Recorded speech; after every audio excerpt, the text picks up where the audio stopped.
By সোনা, আসি হ্যাঁ। এসো, বন্ধুদের সাথে খুব মজা করো। বাহ, ওকে তো বেশ স্মার্ট লাগছে। কিন্তু কেন নরমালি তো শার্ট পরে চুল উস্কো খুস্কো করে বেরিয়ে যায়, আজকে কি এমন স্পেশাল আছে? আচ্ছা, কোনো মেয়ের সাথে যাচ্ছে না তো? ও কি ডেটে যাচ্ছে? কি আগের থেকে এই মেয়েটাকে চেনে নাকি ও বিবাহিত? আমি ওর সেকেন্ড ওয়াইফ? তার মানে ও আমাকে চিট করছে।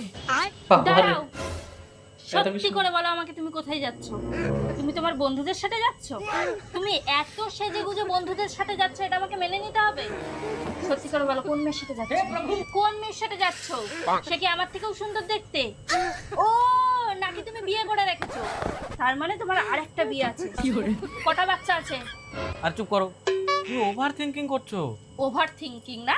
যেই আমি সবটা বুঝে গেছি তখন আমি ওভার থিঙ্কিং করছি। ঠিক আছে, আমি যাচ্ছি না, তুমি রেডি হও,